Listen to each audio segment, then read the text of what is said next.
로마서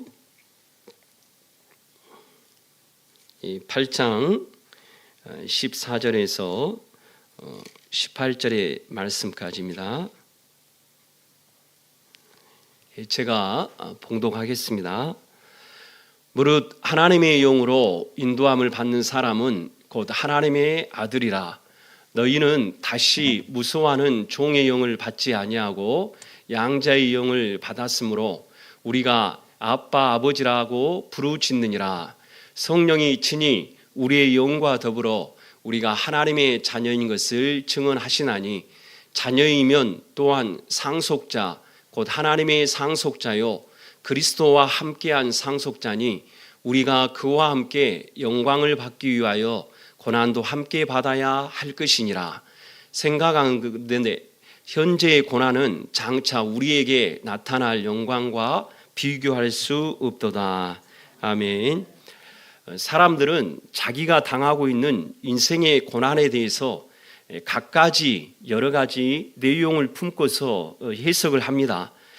교회를 다니면서 당하는 고난은 우리의 마음을 힘들게 할 때가 종종 있습니다. 살아계시며 사랑의 하나님이신데 생활 속에 왜 나에게 고난을 주시는가 의문을 품게 되는 것이죠. 이런 의문을 품는 가운데 여러 가지 생각을 합니다.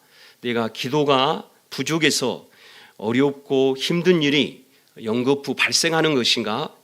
도대체 내가 무슨 죄를 지었기에 감당할 수 없는 고난이 생긴 것일까? 이러한 생각을 하면서 기도가 부족하기 때문일까? 죄를 지었기 때문일까? 이러한 의문 가운데 그 고민의 딜레마는 하나님은 내 삶에 침묵하고 계시는 것인가? 하나님은 내 삶에 숨어 계시는 분이신가?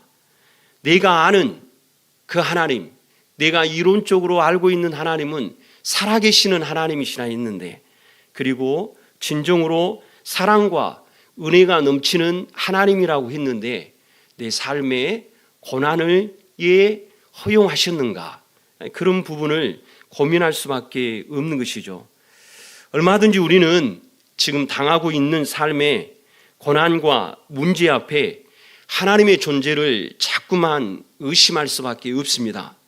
그런데 여기서 멈춰버리면 예수님을 믿고 교회 생활하는 것도 일상의 삶도 기쁨도 없고 감사도 없게 되어집니다. 인생의 고난이 있고 해결하기 힘든 문제가 있다 해도 여기가 끝이 아니라는 것을 우리는 알아야 합니다. 극도의 실망과 좌절을 깊이 느끼고 삶이 엉망이 돼버린 상황에서조차도 우리는 하나님의 자녀이기 때문에 여러 모습으로 하나님을 찾습니다. 그것이 우리의 절규이든 하나님을 향한 원망이든 반항이든 하나님께 묻고 또 소리치며 그리고 하나님을 찾는다는 것입니다. 물고기가 물을 떠나 살 수 없듯이 우리는 생명의 주 예수 그리스도를 떠나 살 수 없습니다.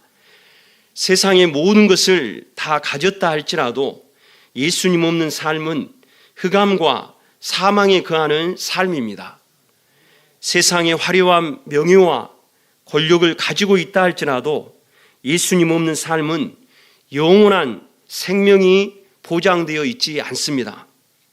우리는 세상의 모든 것을 다 가지지 않았어도 세상에 아주 화려한 명예와 권력을 가지지 않았다 할지라도 예수 안에서 누리는 축복의 삶이 분명히 있는 줄 믿습니다.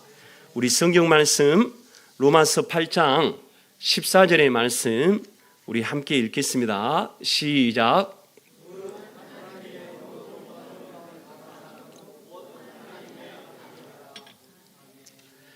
우리가 하나님의 자녀로 살아간다는 이 사실은 우리가 누구의 인도를 받기 때문입니까? 하나님의 영의 인도를 받고 있기 때문입니다. 하나님께서 보내신 성령의 인도를 받고 살고 있다는 것입니다. 하나님이 없다고 하는 사람들은 얼마나 어리석은지 모릅니다. 하나님이 없다고 하는 그 사람들의 모습은 그 마음이 허망한 것을 위해 인생을 허송세월할 때가 너무 많습니다. 예수님을 믿지 않을 때 그들의 마음은 하나님에 대해서 총명히 어두워졌습니다. 그리고 무지함과 마음이 굳어져 하나님의 생명에 떠나 살고 있다는 것이죠. 이뿐만이 아닙니다. 감각이 없는 자와 같이 그들의 자신을 방탄에 방임하여 모든 더러운 것을 욕심으로 행하는 것을 우리는 볼 수 있습니다. 철학과 헛된 속임수로 사로잡혀 살다 보니까 성경의 얘기에 대해서 귀 기울이지 않습니다. 오히려 자기가 알고 있다는 철학으로, 자기가 알고 있다는 세상의 지식으로 하나님 믿는 사람들과 대적하기를 그들은 더 원하고 있는 것이죠. 세상의 그릇된 관습과 유행 풍조를 따르며 살아갑니다. 그리고 세상의 유혹의 욕심을 따라 그들은 구습을 쫓아 살고 있습니다. 육신을 따르는 자, 그들은 육신의 일에 치중하며 살게 되어져 있습니다. 어제는 서울에서 퀴어 축제가 있었습니다. 그들 나름대로의 어떤 정당성을 가지고 얘기는 하지만 궁극적으로 객관적으로 볼 때 그 정당성이 한국 사회에 살아가는 수많은 사람들에게 납득이 되고 이해가 될 만한 그런 부분은 아니라는 것입니다. 심지어 각국의 나라의 그런 어떤 사람들도 와서 퀴어 축제를 응원하고 또 동참해서 그러한 어떤 성소수자 동성애에 대해서 옹호하는 입장을 펴고 그랬습니다.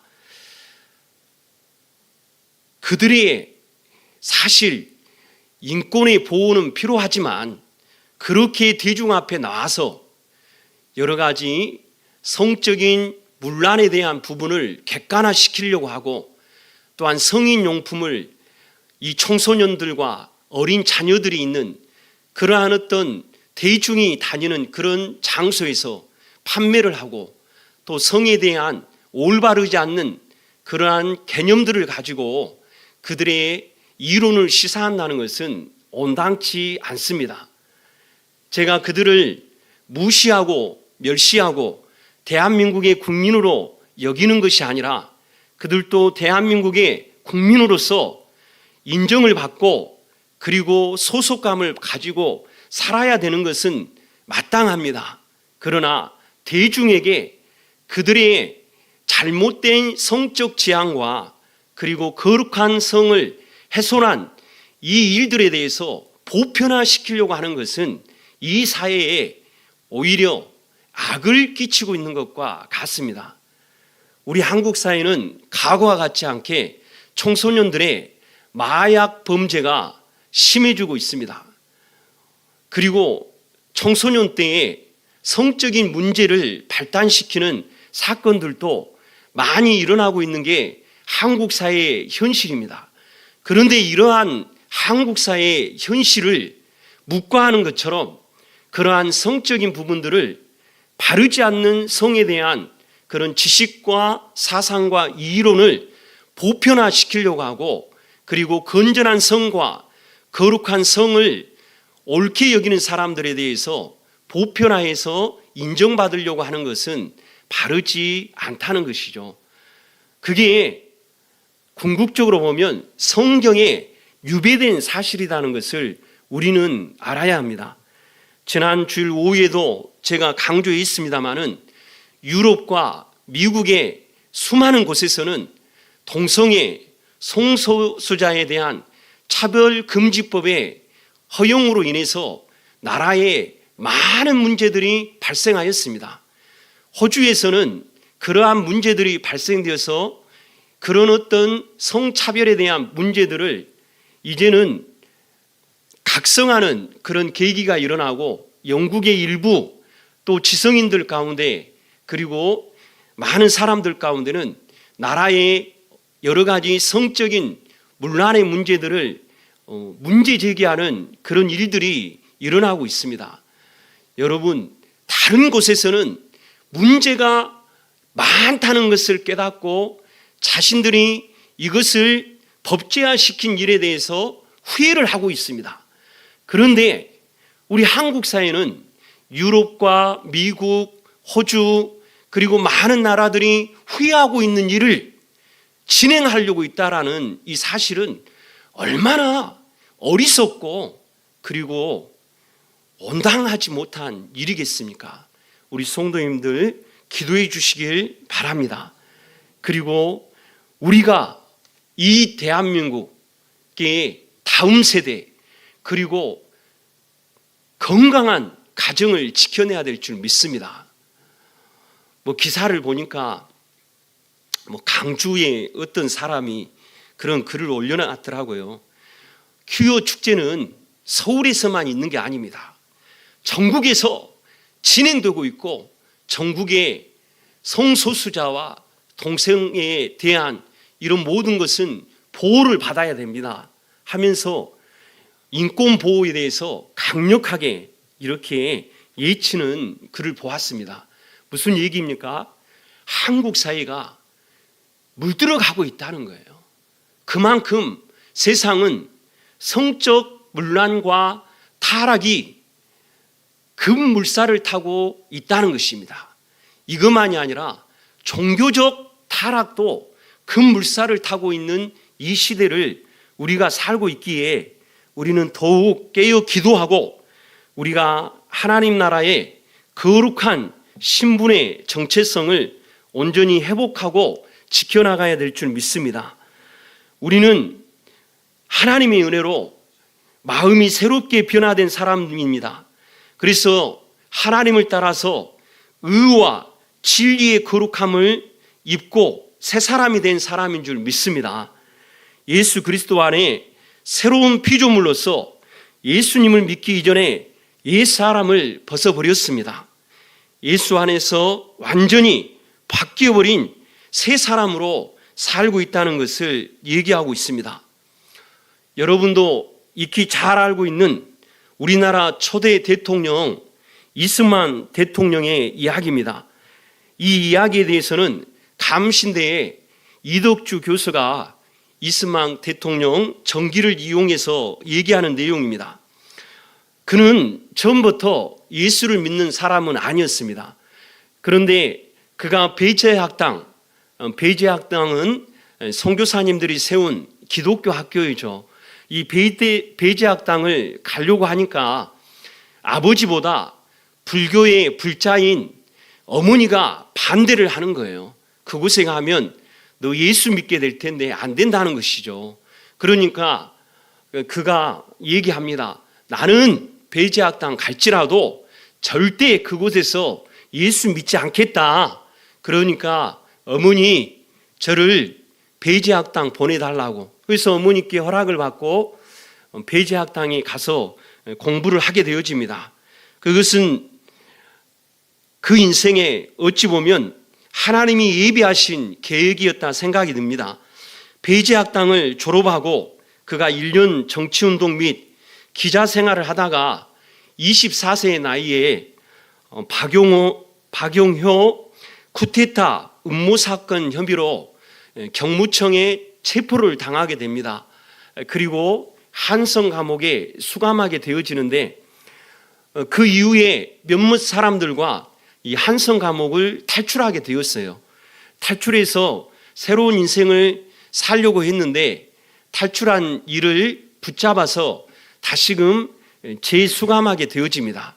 그런데 재수감된 이 시간에는 그의 발을 족쇄로 묶고 그리고 그가 움직이지 못할 정도로 여러 가지 어려운 조건을 그에게 모든 일들을 이렇게 벌려놓았습니다. 그리고 그는 사형수로서 얼마 남지 않는 소망 없는 삶을 살게 되었던 것이죠. 그랬던 그에게 그 생활이 지난 20년의 후의 삶에 대해서 1919년 9월 이승만은 신한민보에서 자신의 개종 경험을 이렇게 기고했다고 성신여대 교수인 김용직 씨는 이렇게 기록하고 있습니다. 어머니와의 약속 때문에 배제학당에서의 설교와 말씀을 내가 냉소적으로 생각하고 받아들이지 않았으나 그 복음이 내 마음밭에 은연중에 심겨졌으니 극심한 고문과 형벌을 받는 도중에 예수 그리스도의 진리가 나를 자유케 하였습니다.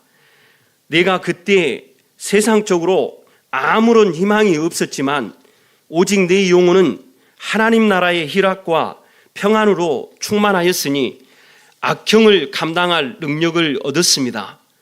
내 육신이 곧 죽는다고 하여도 내가 유한을 얻는 까닭은 하나님께서 나의 영혼과 내 나라를 구원해 주실 것을 믿기 때문입니다. 또한 이 세상에 희망이 없었지만 천국의 소망이 있었기에 오랜 기간 지속되는 모진 고문과 악형을 감당할 수 있었습니다 라고 기록하고 있습니다. 하나님도 없고 하나님의 말씀도 없고 전혀 소망 없는 그였지만 예수 그리스도를 믿음으로 우리 주 예수 그리스도의 말씀이 그를 자유케 한 줄 믿습니다. 옥중에 그가 어떻게 사형수로 자유할 수 있었겠습니까? 그러나 환경과 상황을 뛰어넘는 예수의 말씀이 그를 자유하게 했다는 것입니다. 우리도 마찬가지입니다. 우리의 삶에 어려움이 있고 그리고 소망이 없다고 하는 그런 삶의 현실일지라도 우리는 자유합니다. 할렐루야. 그 이유는 진리 되신 예수가 우리와 함께하기 때문입니다. 옆에 분에게 한번 얘기하실까요? 나는 예수 안에서 자유합니다.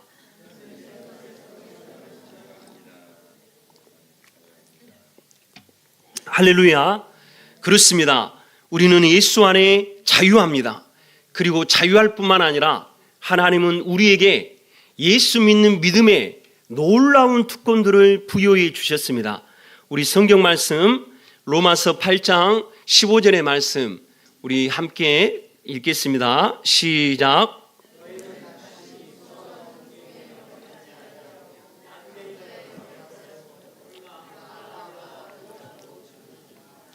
아멘.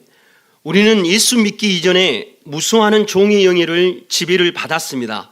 그러나 예수 믿는 그 순간부터 우리는 양자의 영을 받아 하나님을 아버지라 부르는 특권을 얻게 되었습니다.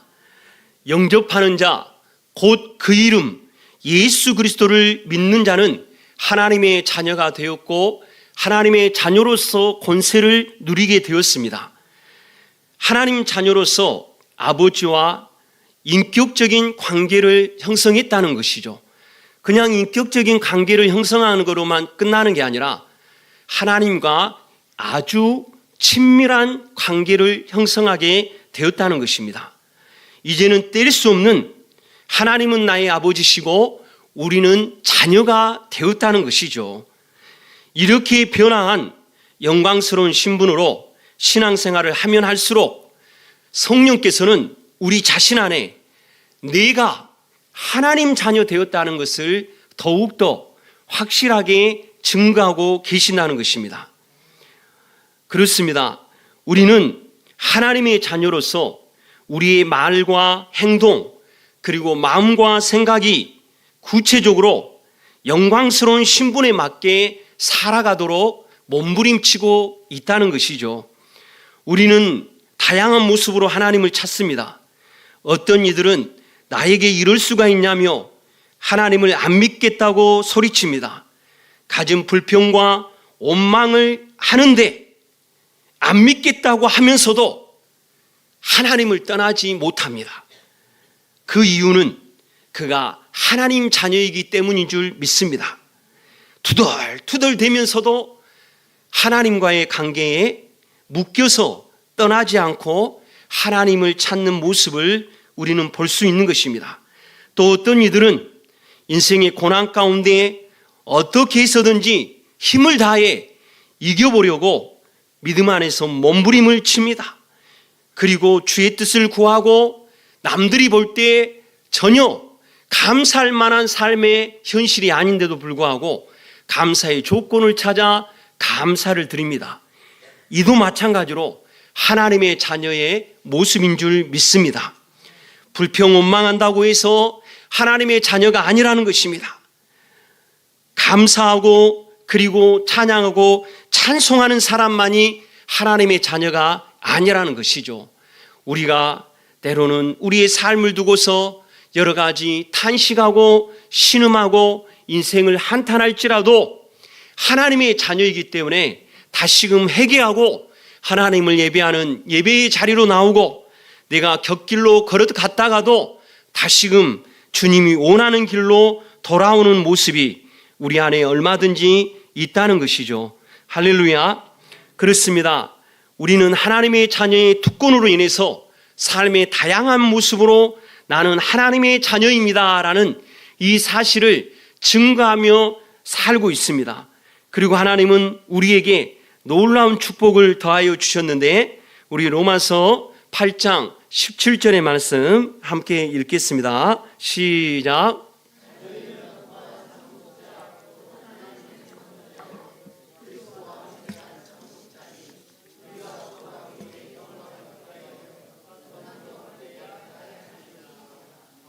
아멘. 하나님 자녀의 이 영광스러운 신분만도 너무 감격스럽고 감개무량한데 하나님은 상속권을 우리에게 주셨다는 거예요. 그것도 친자식이 아닌 양자의 영을 받은 우리에게 상속권을 주셨다는 거예요. 대한민국 민법 제10조에 근거하면 양자에게도 1순위의 상속인의 자격이 있다라고 그렇게 법 조항을 나타내고 있습니다. 곧 피상속인의 직계 비속인 양자는 자연혈족이든 법정혈족이든 상속권에서 차별받지 않는다는 것입니다. 그리고 양자가 양부모뿐만 아니라 친부모에 대해서도 상속권을 가진다는 것을 명확히 해서 양자와 친자식 사이에 상속권에서의 차이를 두지 않으므로 법적 보호를 하고 있습니다.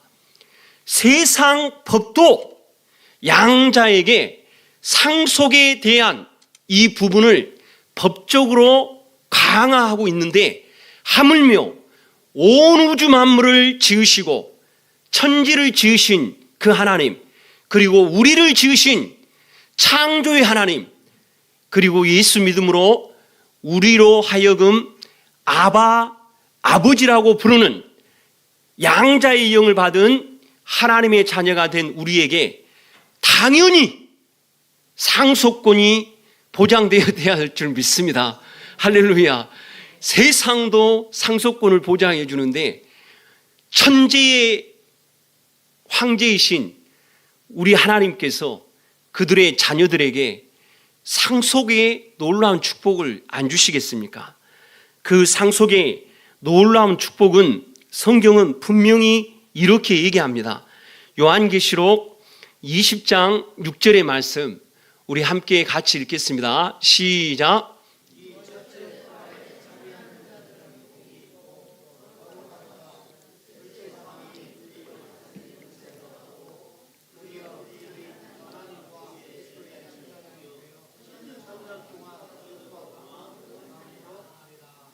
아멘. 쉽게 얘기하면 예수 믿은 사람들이 육체의 죽음으로 끝이 아니라 육체의 죽음으로 잠잔다라는 표현을 하고 있죠. 성경 어느 가운데 보면 육체의 죽음이 인생의 끝이 아니라 죽음 이후의 세계에 하나님은 예수님이 요한복음 14장 2절에 말한 것처럼 제자들에게 너희를 위하여 너희가 거처할 처소를 예비하기 위해서 떠난다, 가신다라고 얘기하고 있어요. 무슨 얘기예요? 천국을 주님께서 하나님의 나라의 국민들을 위해서 거할 곳을 예비하기 위해 준비하신다라는 표현이죠. 그러니까 곧 예수 믿는 사람들은 이 땅의 삶이 끝이 아니라 예수 믿고서 육체의 죽음 이후에 주님이 예비하신 천국으로 우리를 부르신다는 거예요. 아멘이시죠? 불러서 예수님의 종으로 천국에서 사는 것이 아니라 성경은 뭐라고 얘기해요? 그들이 예수 믿고 구원받는 하나님 나라의 국민이 이 영광스러운 하나님 나라 이 천국에서 하나님과 그리스도의 제사장이 되어 1000년 동안 그리스도와 더불어 왕노릇하리라 라고 얘기하고 있어요. 아멘이시죠? 하나님의 자녀이니까 하나님의 자녀로서 우리 주 예수 그리스도와 함께 왕노릇하도록 우리의 앞날을 보장하고 계신다는 거예요. 할렐루야. 지금 당하고 있는 인생에 힘듦이 있고 고난이 있다라고 신세 타령하며 깊은 탄식하며 한탄할 것이 아니라 나에게는 영원한 영광스러운 앞날이 있다. 할렐루야. 그리고 그날에 주님 만나고 주님과 영원히 왕노릇하리라. 이 믿음을 가져야 될 줄 믿습니다. 할렐루야. 우리가 대통령께서 특별한 어떤 행사에 우리를 불렀다라고 생각해 보세요. 여러분, 밤잠을 못 잘 겁니다. 그렇지 않습니까? 설레이는 마음이 혹시나 또 대통령 앞에 가서 실수할까 봐 이 모양 저 모양 근심 걱정하면서 마음은 기쁜데 근심 걱정이 동반되어져요. 혹시나 실수할까 봐. 그러나 너무 어때요? 기분이 안 좋아요? 좋아요? 그렇죠. 황송하죠. 너무 황송해서 어찌할 바를 몰라 하는 그런 마음을 갖지 않습니까? 그런데 우리를 부르신 그 하나님은 대통령보다 못하신가요? 어떠신가요? 대통령과 잽이 안 되죠. 예. 대통령하고 비교하면 안 돼요. 대통령과 잽이 안 되는 거예요. 그 주님이 지금도 우리와 동행하실 뿐만 아니라 이 땅을 살아가는 삶을 다한 후에도 저 영광스러운 주의 나라에 우리를 부르신다는 이 사실을 생각하면 우리가 인상을 쭈푸리고 인생의 괴로움을 홀로 다 지는 것처럼 살아서 되겠습니까? 아니죠. 할렐루야 할렐루야. 초막이나 궁궐이나 주님 예수 계시는 곳 감사하며 우리의 삶에 찬양이 넘치는 삶이 있어야 될 줄 믿습니다. 우리는 잠시 잠깐 피었다 지는 안개와 꽃과 같은 인생이기에 영원한 생명을 누리는 이 믿음의 삶을 더욱더 기뻐하며 살아가기를 주님의 이름으로 소원드립니다. 얼마나 감사합니까?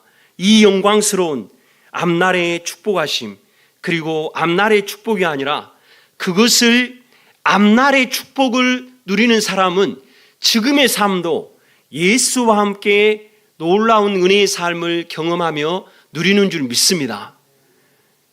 내가 죽어서 영광스러운 삶을 살 거야 하면서 이 땅에서 대충 살아가는 인생이 아니라 앞날에 놀라우신 주님의 영광스러운 삶이 있기 이전에 이 땅에서도 하나님의 자녀로서의 영광스러운 삶이 우리 모두에게 있기를 주님의 이름으로 소원드립니다. 그렇습니다.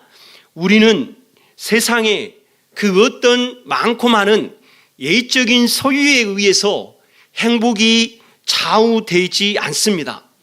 이 말은 무슨 얘기예요? 좀 어려우면 생활에 불편은 분명히 있을 것입니다.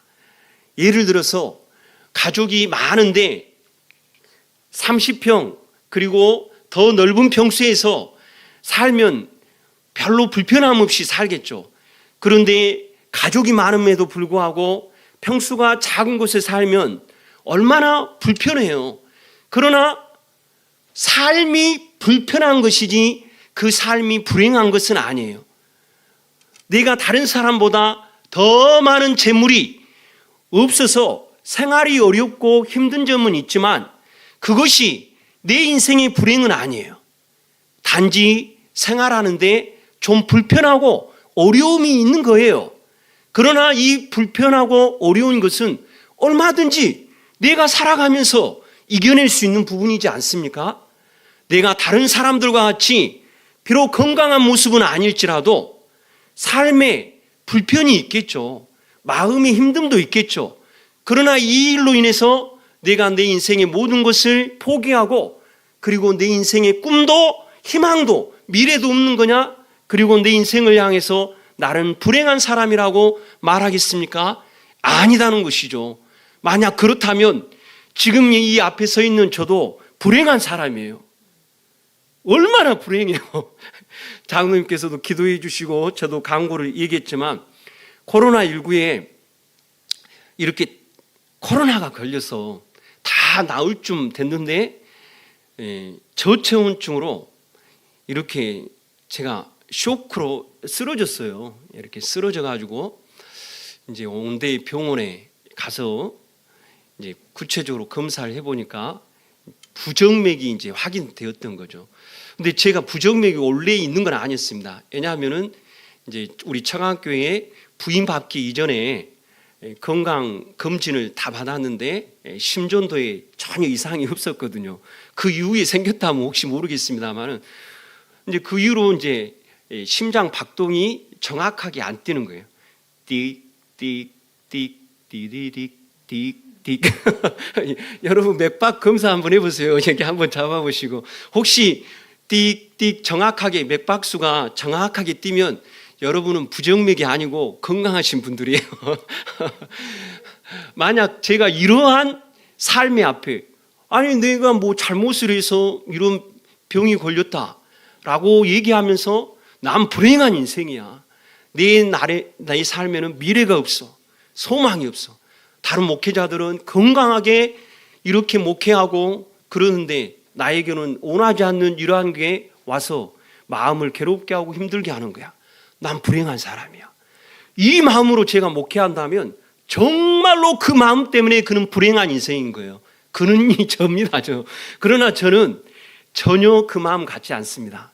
제가 비록 약하다 할지라도 하나님이 주신 때에 내게 주신 모든 목회적 사명을 힘을 다해 감당하고자 원하는 그러한 마음이 분명히 있습니다. 그리고 또한 여러분을 주 안에서 어떻게 해서든지 잘 섬기고 진리 안에서 잘 세워서 하나님의 나라에 복된 사람들로 더 쓰임받고 지금보다 더 나은 하나님의 복 주신 삶을 살기 위해 기도하고 있습니다. 할렐루야. 여러분 남보다 좀 적으면 사는 게 불편할 뿐이지 불행한 게 아니에요. 남보다 좀 세상적 권력과 명예를 갖고 있지 아니할지라도 그 인생이 조금 명예롭지 않고 그리고 좀 더 화려하지 않을 수는 있어요. 그렇다 해서 불행하는 거냐? 아니다는 거예요. 남들보다 예식을 많이 하지 아니할지라도 그게 불행한 거냐? 아니다는 거예요. 오히려 요즘은 예식을 덜 하고 집에서 건강식 먹는 게 좋은 줄 압니다. 예식 보니까 다들 혈당 올리는 거 그리고 혈압 올리는 거 얼마나 많아요. 단 거, 튀긴 거, 기름으로 뭐 졸이고 뭐 하는 거 얼마나 많아요. 오히려 건강식 먹는 게 행복합니다. 옛날에 고구마 먹고 감자 먹고 상추, 고추 그리고 여러 나물 먹는 그때가 건강한 때였어요. 아이고 목사님 그래도 사람은 고기를 먹어야지. 고기를 먹지 말라는 거 아닌데 남보다 좀 못한 형편이 나를 불행하게 만든 형편이 아니다는 거예요. 단지 사는데 한번 따라서 하겠습니다. 좀 불편할 뿐이다. 좀 불편하게 살면 되는 거죠. 그렇지 않습니까? 아이고야 누구는 좋은 차 타고 다니더라. 야 누구는 더 좋은 화려한 집에서 살더라. 누구는 뭐 하면서 누구의 자식은 뭐 하면서 그런 말할 수는 있어요. 그러나 그렇게 살지 못한다는 게 불행한 게 아니다는 거예요. 단지 좀 부족할 뿐이고 불편한 뿐이에요. 그럼에도 불구하고 우리는 영광스러운 하나님의 자녀의 신분을 갖고 살아가는 줄 믿습니다. 예수님을 믿는 믿음의 삶에 고난의 흔적과 상처가 많으면 많을수록 그것은 더 큰 영광의 앞날을 주님께서 예비하고 계신다는 뜻인 줄 믿습니다. 비록 이 세상을 살 때 세상 영광 다 누리지 못할지라도 놀라우신 주의 은혜로 하늘의 영광을 품고 사는 사람들이 우리인 줄 압니다. 이 영광스러운 신분으로 당당하고 담대하게 살아가시기를 주의 이름으로 축원합니다.